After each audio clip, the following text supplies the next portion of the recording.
Welcome to the Alex Salmond Show. In a world of Trumpian diplomacy, where international relations are conducted by midnight tweet, G7 meetings break up in disarray, and the established world order on trade is shaking to its foundations, is there a better way to conduct international relations? Today we examine the concept of soft power and some of the institutions within the United Kingdom charged with the task of taking it forward. Is their effect negligible in a world of hard men and tough choices? Or do they point the way to a gentler, more patient and ultimately more effective method of conducting business with new friends and old enemies alike? But first to Alex with your tweets, your messages and your emails. Well, first up, there's been quite a reaction to our series on Gibraltar, and Naomi Quigley and Mike Nichols, both of whom were guests on the show, have tweeted in to say how much they enjoyed the experience.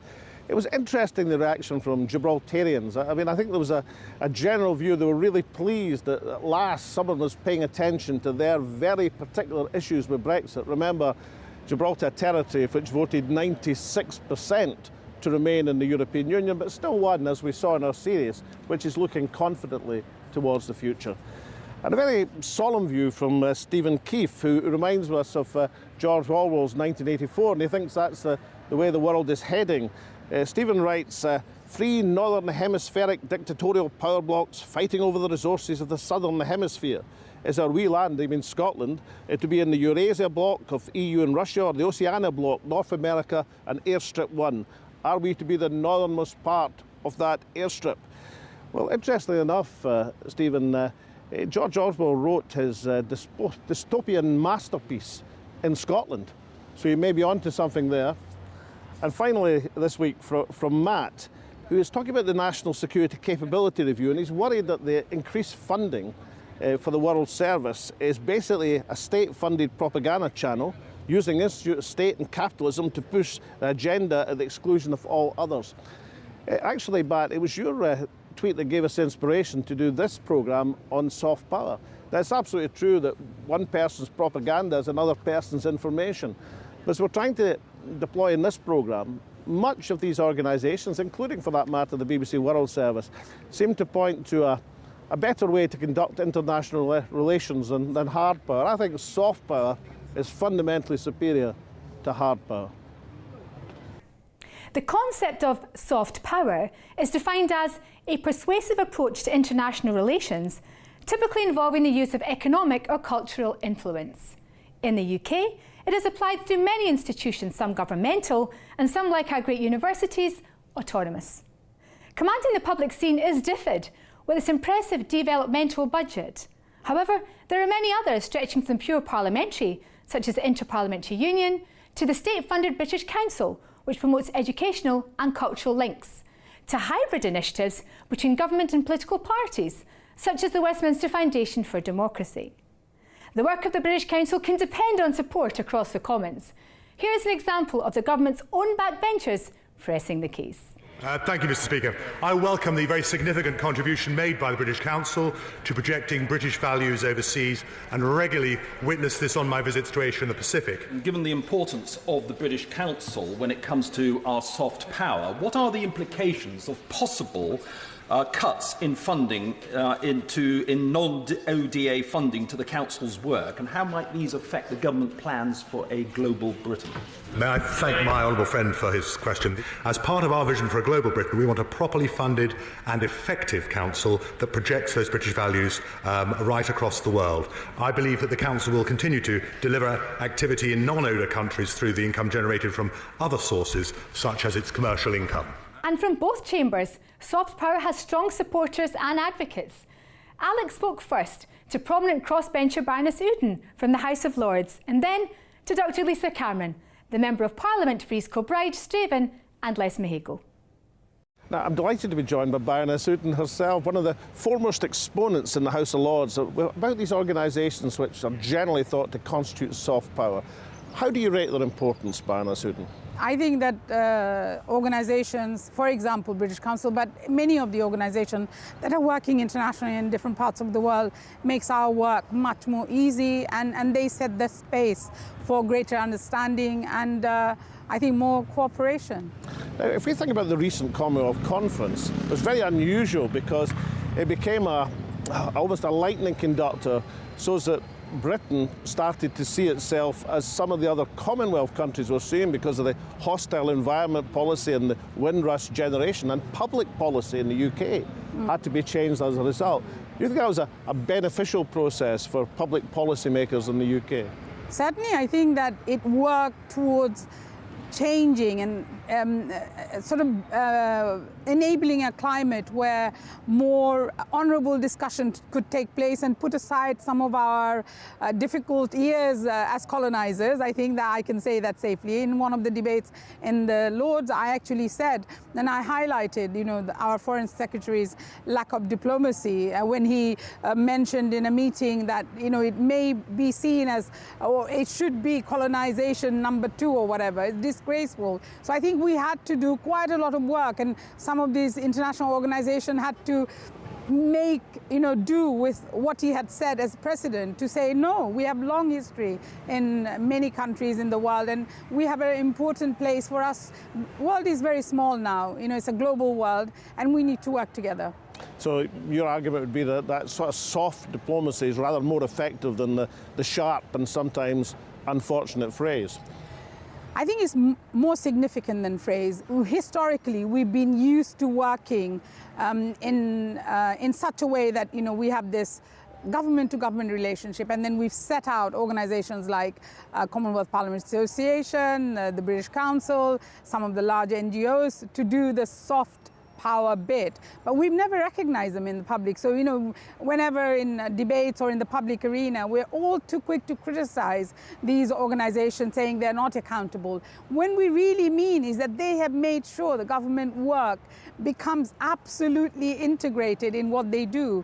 And we've got to try and make sure that, no strategy, no government strategy calls the funding back. Now, one of your great campaigns recently has been on overseas students, and you seem to argue there's almost a disconnect between the policy which generates such goodwill of students being educated in this country, whether it be England or Scotland or across these islands, but secondly, the government's hostile attitude to the number of overseas students. So what are you doing? What's your campaign to try and change the government's mind? So I think must be stated categorically. We mustn't select where the student comes from. So we mustn't say, for instance, only Chinese students are good enough, only Indian students are good enough. We must say also Russian students, students from Pakistan, Bangladesh, all the other countries that can really, make sure that they contribute to the diaspora community that is already very vibrant in Britain. So your message to government is get the cap off overseas students and demonstrate you're really interested in international influence. Completely change the script, which is my project. I have to take every opportunity of saying it. I think that what we must say now in an open global world, that we mustn't talk about it in one way in the media and do something completely different. We have to be concise and, just really say that we value these organizations and the impact they make globally. Baroness Uden, thank you so much for the interview. It's always a pleasure. Thank you. And now from the House of Lords to the House of Commons, I'm about to speak to Dr. Lisa Cameron, another parliamentarian hugely active in these organisations promoting international cooperation. Dr. Lisa Cameron, you're a member of the Inter-Parliamentary Union. You formerly served on the International Development Select Committee, and of course the major DFID office is in East Kilbride in your constituency. How important do you think what's generally called soft power is in international relations? I think it's extremely important. I know from hosting parliamentarians to the UK Parliament and building bilateral discussions and relations with them, that those bonds sustain even the most difficult times when perhaps political difficulties arise. If you have those bilateral relationships that have worked over time, then those are the relationships you can rely on to try to negotiate a way forward. But we're in a world where the President of the United States tweets something offensive out at 2 o'clock in the morning and the international media jumps. Could you actually have a role for these long-term relationships in a world of instant media and constant insults? Well, the media is one aspect, but behind that are the relationships that parliaments have had to parliament over lengthy historic periods of time. And those relationships are built up upon trust. They're built up upon prior working agreements, they're built up on sustainability, and those are the ones that, despite instant media reactions, will sustain over time.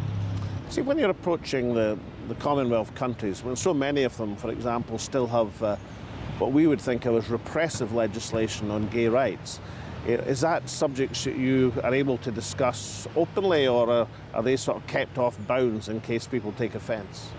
I think that is the importance of soft power. Perhaps ministers from different countries would find it difficult to discuss those sorts of issues in the public domain, but parliamentarian to parliamentarian, those are the types of issues that can be discussed, and countries are very interested to look at ways forward that have worked in other areas, and then to try to progress in their own country and make sure that that happens. Now, you've championed the 0.7% of national income going to international development, and of course the different major offices in your own constituency. Yes.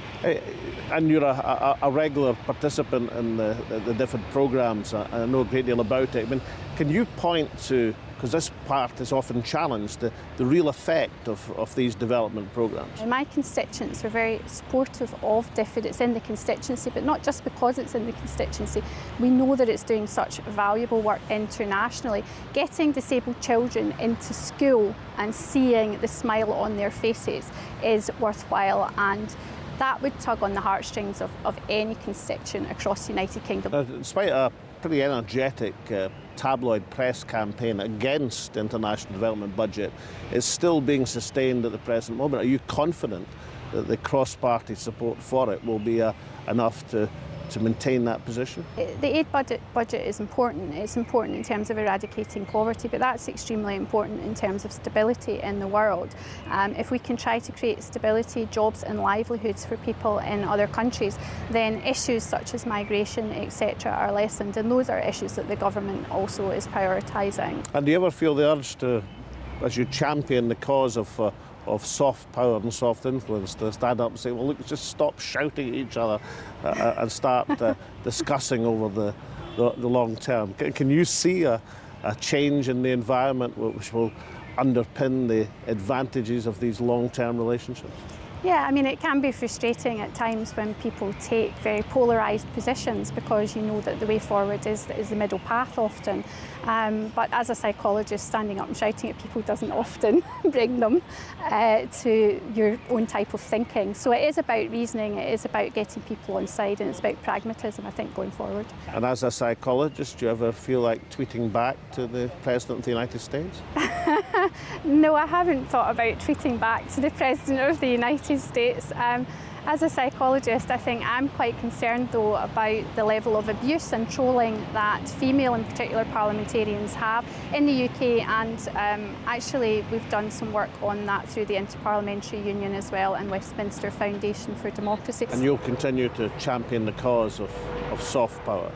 Indeed I will, yes. I think it's extremely important. It works behind the scenes, but it's often what is effective and what works over the long term. And in the international delegations of which you've been a part, is there a particular resonance when people find out you're a Member of Parliament from Scotland? Most definitely. It's often the case that delegates will come up to me and say that they have a bond already with Scotland. They've studied in Scotland, they've travelled in Scotland, perhaps they've been at St Andrews University, Aberdeen or Glasgow. They mention this, they feel that as alumni they have that bond with Scotland, and they want to increase the bilateral relations, which is really important for Scotland. Dr. Lisa Cameron, thank you very much. Thank you. And now back to Tasmina in the studio.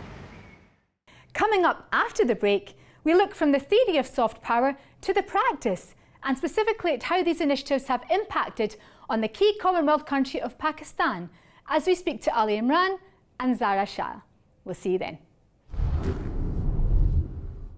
Welcome back. And now for the second part of our programme on soft power and the organisations which deploy it, we're going to turn the focus to one country, Pakistan, and examine the impact on that country.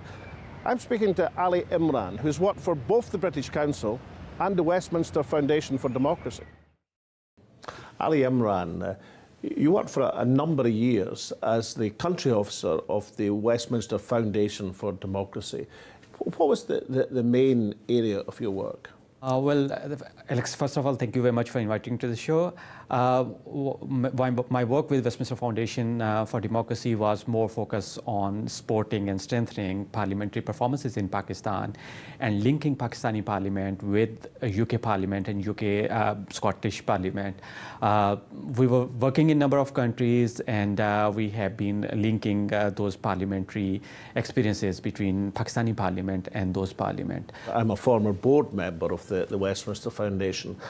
And I think it'd be true to say that across the political parties, the board members were very concerned that they wouldn't have programmes which would be seen as preaching to people, or saying that the Westminster system was perfect and beyond reproach, but rather that it would be to support. Now, do you think it managed effectively in Pakistan to get across the support idea without being I don't know, holier than thou, and saying Westminster as the mother of parliaments was perfect?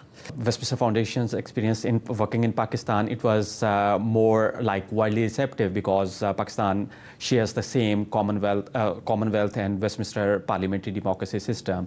But at the same time, as you're mentioning, you're right in mentioning that telling other parliaments what to do is something which is not acceptable to the integrity of Pakistani parliament as well. I remember I was there in the Scottish Parliament 2014, and we had some great learning from the way committee systems. Well, thinking of the Scottish-Pakistan relations, tell me how you felt the Pakistan plan that I know the Scottish Government has is working out, and particularly the emphasis on education and also in women's participation in politics. The Pakistani citizens have very much respected image of Scotland, and especially around youth, because they are ambitious, they are getting now well educated, so they are much more focusing on their education, and that's where there are certain opportunities for the Pakistani youth to get benefit from the amazing educational Scottish institutions. Women empowerment was not there 30 years ago, and now we see women in every sphere of life in Pakistan. You had a woman Prime Minister before Scotland did. Yes, we have the woman speaker of the National Assembly, the first ever woman speaker of any Islamic countries. At the same time, I must share my parliamentary experiences where just like in 2017-18, we have 20% women parliamentarian, and they contributed 50% of the parliamentary business. All right. So that shows how serious they are. And recently, Pakistan has gone some very good pro-women legislation as well. But that does not mean that everything is at the moment is very rosy for the women in Pakistan. Well, Scotland's connections with Pakistan are legion, of course. I remember actually in the Commonwealth Games in 2014, there was a difficulty with the Pakistan bowling team in terms of its formulation. So at the very last minute, they called up a couple of Chico and Ali from Glasgow to represent Pakistan, and at the very last minute they entered as the Pakistan team, and were actually beating the favourites Australia halfway through the first match. Unfortunately, it wasn't a fairy tale ending, but I don't think anything could better illustrate the very close kinship and family connections between Scotland and Pakistan. There are certain cooperation areas which I think that was a part of Scottish government's policy as well, and one such area was this energy sector and water sector. Right now, Pakistan is facing a great challenge in terms of water management. Pakistan is getting one of the water-stressed countries, and there shall be serious crisis in next 10 years. So I think, again, water and energy is another area where there can be this kind of support. Well, water is, Scotland has obviously great natural advantages, but in water technology, and has one of the relatively few publicly owned but extremely advanced water companies in the world, which gives a certain advantage when it's contributing to international development. Yes, and one final thing which I would like to highlight is this bilateral trade, because Pakistan since 2014 is having this EU GSP Plus status, where there is prioritization for the European Union to access to the Pakistani market, and Pakistani market can sell their products to European Union. Brexit, which is the all-consuming issue in the Westminster Parliament and in British politics. Has that had any impact in public discourse in Pakistan? Yeah, the common perception in Pakistan is that this single market economy and like this trade relationship between UK and European Union, that's going to be in the benefit of the rest of the world as well. So somehow we see that like this Brexit impact is not only going to impact the British economy, but it's going to impact the other economies as well. So did Pakistan view Britain's membership of the European Union, or certainly the European single marketplace, as effectively a gate of entry for Pakistan through Britain into the wider European marketplace? Was there an aspect in that in terms of the economic relationship? Most of the Pakistanis, they believe that this single market economy was going to be beneficial for the Pakistan as well, to like have this common market where they can come and sell. And once Britain coming out of that, of course, because as I've already mentioned, that this EU GSP plus status, if UK is out of European Union, then this GSP plus status is not going to work, and Pakistan has to build those kind of bilateral trade agreements or relationship with UK, and that's going to impact a lot. But with the common market economy, I think Pakistan was getting some great benefit out of it. Now, Ali, you're a lawyer by profession. Is Pakistani politics as dominated by the legal profession as British politics is?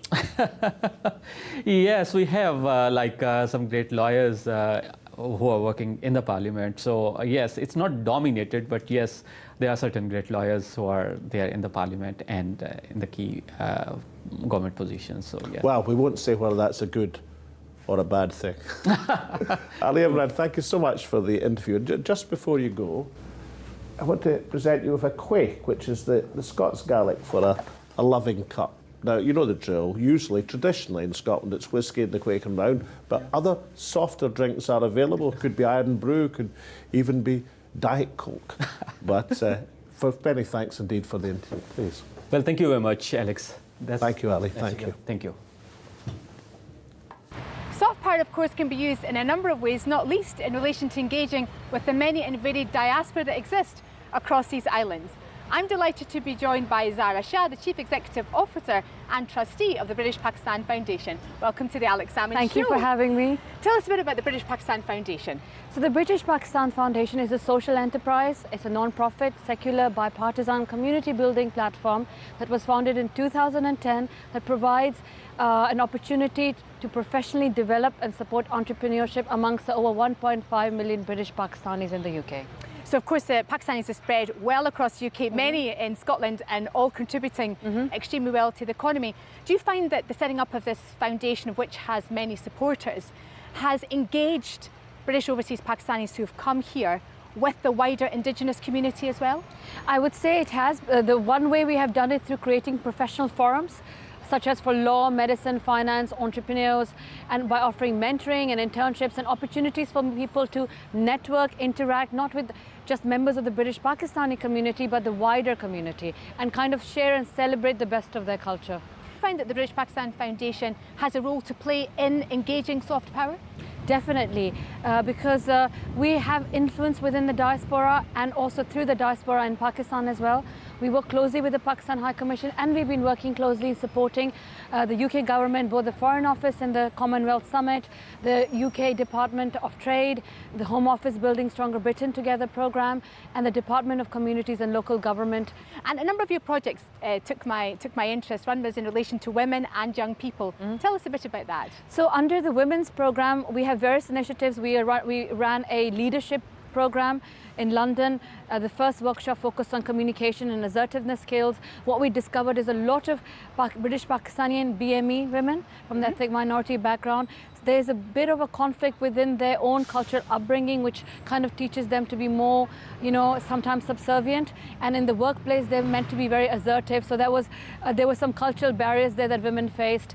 Currently, we're running an entrepreneurship program for the most disadvantaged BME women and British Pakistani women in Birmingham at the Nishkam Centre, and that was very fulfilling. We launched the program in May, and we had a initial workshop this month, and it was great to see a lot of enthusiasm. So a lot of these ladies have never had these opportunities. You do have various setups within your organisation where people from, say, the medical profession, legal profession, women, can mix and meet with each other? Definitely, because what they lack is positive role models, such as yourself, you know, women who've kind of out there engaging, participating. Over 50% of British Pakistani women don't vote.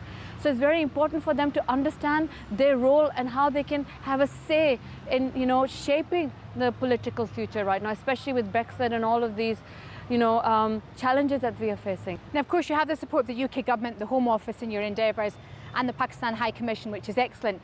Do you find that you have a good working relationship, and what's it like to be a British Pakistani? I'm very proud to be a British Pakistani. I'm proud to be British and I'm proud to be Pakistani. I think the advantage is that you can take the best of both cultures, and in that way you add the most value to the society in this country. I do feel that we would love the government to support us more. We always need more support to be able to expand because we're well established in London. We're now trying to expand our programs where they're much needed in Bradford, Leeds, Glasgow, Manchester and Birmingham, and we can't do it without the support of the government. Zara Shah, thank you very much indeed for coming to Alex Salmond Show. Thank you. Now, over to Alex. A few years back, I was in a meeting in the leadership compound in Beijing with the then Chinese foreign minister. It was an important meeting, not least of which because the UK was in the doghouse and there hadn't been any Zhong-Nin-Hai meeting with any minister of any description from the UK for some considerable time. Halfway through the meeting, the foreign minister asked me in perfect English whether I thought he should accept the offer of an honorary degree from his alma mater, the London School of Economics, of which he had such fond memories. I said, of course you should, the foreign minister. And I added he should go to London via Scotland for good measure. Now, the point about the story is this, that even at times of tension, then connections of education and culture can cut through where more conventional diplomacy might well fail. Does this mean that a medium-sized power like the United Kingdom should abandon any attempt to project hard power and offer instead more education and cultural exchanges? No, not totally. Does it mean, as one of our viewers was worried, that the UK should invest in propaganda outlets? No, not totally again. But it's difficult to resist the conclusion that a world where countries compete in soft power might be fundamentally more attractive and rather safer than one where countries compete in the number of missiles they can balance on a nuclear submarine. It's difficult to avoid that conclusion that the current balance of effort and expenditure in the United Kingdom is out of kilter, and that more use of more soft power might work to the benefit of us all. And so from Tasmina, myself and all of the team at the Alex Salmond Show, it's goodbye for now.